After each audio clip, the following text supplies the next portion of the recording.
And welcome to Rugged Outdoors Guide. I am Pete and I'm thrilled to be able to be here with you guys today. Today I'm talking about outdoor knives. If you guys are looking for one to use maybe at the campsite or introductory to hunting or just overall outdoors, hiking, fishing, whatever, or just as an everyday carry that you want to put in your pocket kind of thing, I can help you out with some basics. I used to own a YouTube channel called Knife Up and a website as well, and I really got into the details there. I got into what every knife steel is and on the latest blades of the latest models, what they're made out of and how they compare to each other, all of that kind of thing. And I could really get into it now, but I'm gonna hold back because that's not what this video is about. What I'm going to do here is just kind of give you an introduction to maybe different blade types or shapes that you've seen, and you might be wondering what they are. And really, this is 101 entry level, right? So if you guys know more than I'm teaching here, well, that's totally fine. This is just for beginners. Okay, so first thing you have to be aware of is that there are two basic styles of knives in the outdoor space. They break down to like 100 different other styles, but basically what I'm talking about is the difference between these two knives here, which you can't readily see unless I tell you what they are.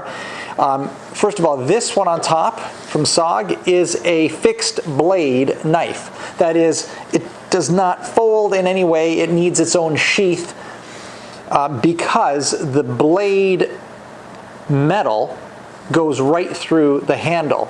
And there's no hinge, there's no bending mechanism. That makes it stronger. It can be used for more things. You can whack on it with a piece of wood, or you can, be abusive if there's a reason you would ever want to be abusive to your knife, and it'll last a lot longer. The other style is a folding blade, like this, right? This is called a flipper. In terms of how it opens, it's got a little mechanism on top, and you just press it with your finger and it pops open. Okay, it's a folding blade knife, and it's very, very thin, very narrow, as you can see, and it's meant to fit in your pocket unobtrusively, so you don't even really know it's there. It's perfect for that, and it's, again, all-around use. It's decent for that. Beyond that, it can get a little more complicated. I'm just going to tell you a couple of different blade shapes that you might see out there, and you're like, well, what is that for? One of the most basic you see out there, this is a bit of an aggressive version. It's my Rambo knife, but it's called a clip point. And if you look at the blade, it kind of goes straight across the top and basically straight across the bottom, and then at the end, it dips down at the top, and then it swoops up a little bit, and it swoops up from the bottom. And you've seen this is really a basic style of blade. This is an aggressive one. Here's a less aggressive one. This is one from Buck, and it just, again, it dips down, and then it sort of recovers a little bit towards the end of the blade itself. And the point of these is really to be able to jab into stuff, okay? When you're hunting, to be able to, cut into your game. It's really meant to poke and jab, all right? And they also use these, of course, in the military. That's why this looks so aggressive and military Rambo-like, because this is the style of a knife that would be on a bayonet, for example, because it can stab, all right? So anyway, that's this general style. It's called a clip point, in terms of the shape of the blade. That is, as opposed to the first two knives I showed you right here, these are called drop points. And by that, it means just the opposite of the clip point. Remember I said it goes straight across and then it kind of swoops up towards the end? Well, this one does the opposite. It swoops down. And so does the first one I showed you here from SOG. It kind of swoops down, not as aggressively as the one I showed you. And there's a bunch of others here. I've got a couple more here. The bottom one is from Gerber, the top one is from Kershaw, and they both are blades that kind of go down towards the tip. And the reasoning behind that, especially on a knife like this, is that when you're preparing and kind of working through your game and skinning it and all that, the drop point is less aggressive. It won't it's easier to control so you don't rip into, let's say, internal organs of your game and cause a big bloody mess everywhere, all right? So now, this one is supposed to be less controllable than this, apparently. I'm telling you what the theory says. In my opinion, any knife that I have in my hands, I can control fairly well under most circumstances, but I'm just telling you the theory. These are meant so they don't cut into things you don't want to cut into when you're preparing your game. There are lots and lots of other styles of knives. There's, of course, you've probably seen something like this, a fillet knife. And of course, it's meant for cutting into fish. And the reason it's so narrow here is because you need to be able to finesse and kind of, work your way through from the surface of the fish, of the flesh of the fish to the bones, like the rib cage and the spine, and you want to feel around that, and then the hard gill, you want to feel around. So you can really do that with something like this, but it's not very sturdy, right? The blade bends, and it's just not really useful for anything other than what it was made for. And then there are certain blades that just don't fit into any category. There's this one, it's a hunting knife, and it really has an aggressive curve, and then it has what's called a deep belly here, which just means the bottom of it curves quite a bit. This is also has got a pretty deep belly on it.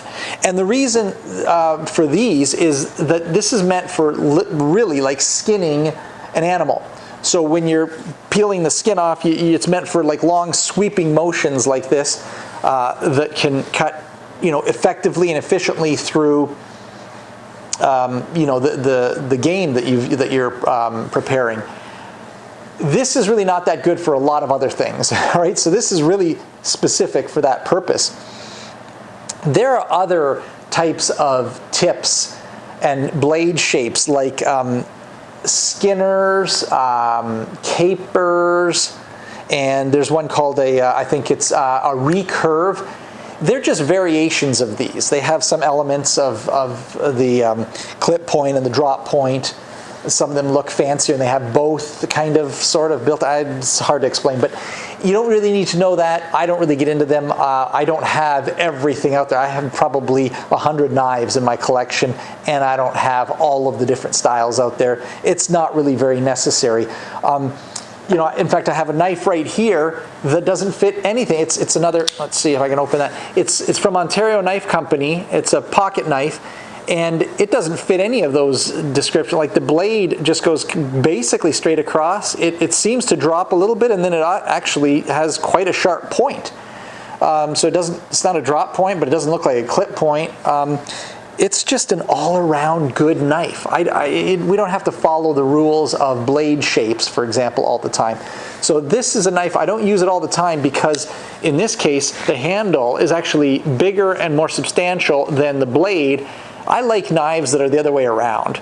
A small, little bit recessive handle, if I can use that word. I'm not sure if that's the right word. I just want it not to be as big, as much of a handle and more of a blade.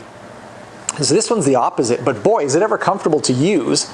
And it's got jimping, which is this these points along the top where your thumb would be on the blade, and that's just meant for better control so that you're not slipping when you're using the knife. So anyway, this is called a Rat 1 from Ontario Knife Company. I actually visited the Ontario Knife Company a couple of years ago, and I got some real inside info on not just the company, but on specifically the products. I have another blade here, or a knife from the Ontario Knife Company. This one's called a Hunt Plus, and the hunt part of it is that it's a hunting knife. So it's got a bit of that belly that I told you about. I don't know if you'd call, maybe this is a drop point a little bit, but whatever. Again, it doesn't fit any category perfectly, but it's called a Hunt Plus because the hunt part of it is it's a hunting knife. It can be used to skin game. The plus part is that it actually is a hybrid between a hunting knife and a kitchen knife. It's meant for the camp kitchen. It's longer than a typical hunting blade, and that's good when you're cutting vegetables.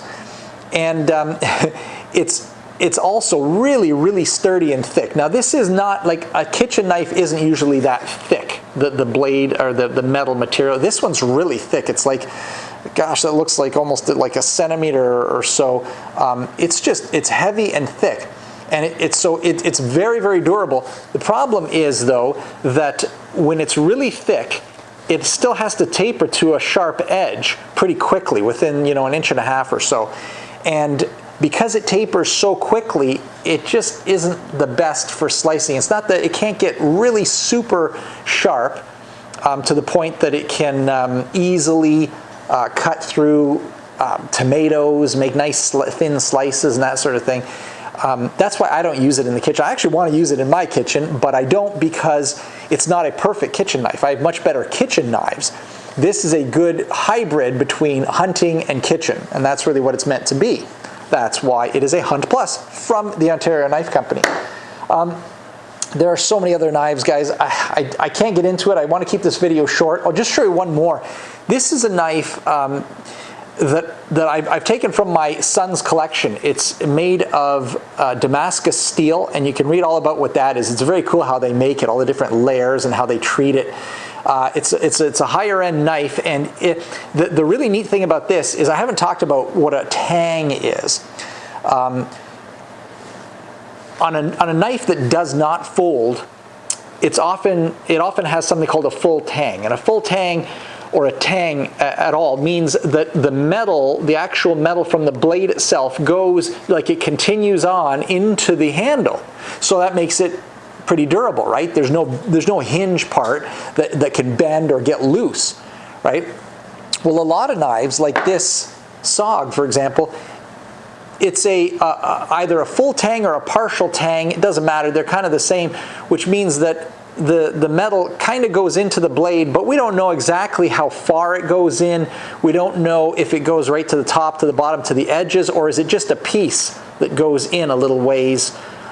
You know, that's called a pin tail or a rat tail, something like that, where the metal from the blade gets smaller as it goes into the handle. It's still tough. It's still sturdy. You know, don't get me wrong. But this guy is amazing, because it has more steel from the blade, like in the handle, than there is on the blade.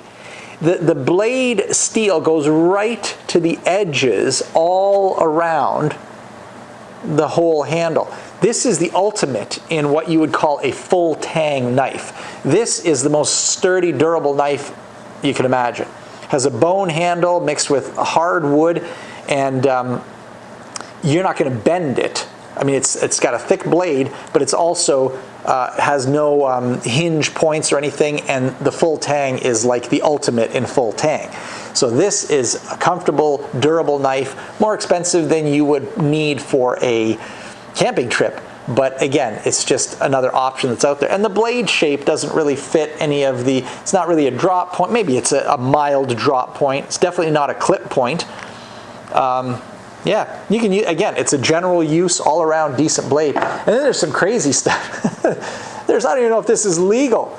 This is, I think this is a self-defense kind of thing. There's so many things out there, guys. I got like 10 things going through my head right now about this knife alone, and its legality and its effectiveness and some of the consequences of using it. So many things. Guys, if you appreciate short, quick tutorials like this, not tutorials, but just sort of an overview on knives, we'll do other things too. There's so many things we can talk about in the great outdoors. And do give me a like and a subscribe. Of course, you've heard that it helps the YouTube algorithm, and it really does. So I do thank you for that. By the way, I keep telling people, and it's still true, I don't really make any money from YouTube. So if you want to be nice to us, you can visit our Buy Me a Coffee page, and you can help us make more videos like this and give me the time and the resources to be able to do that. Otherwise, it's okay. I like you guys, and I will still make videos as often as I can. So you can visit me on Instagram as well. We're posting there probably once a day now. So you can always check us out there, see what is up with us, and I'd appreciate any sort of feedback you have. Please do leave me comments below. Just tell me what you think about the knife overview, what I've missed, what you would add in a overview like this. I know there's so much to talk about, like blade steel and more specific uses and what things are not good for, and oh man, we can get into it. But I do appreciate you guys stopping by. Tell me what you think of anything that I post on here, even if it's bad. You know what? YouTube likes any sort of feedback, even if it's criticism. I'm a big boy. I can take criticism. And please do leave your critical comments as well as your encouragement down below. And if I can respond with a reasonable answer, I will. If not, I'll just let other folks respond and tell you what they think of your comment.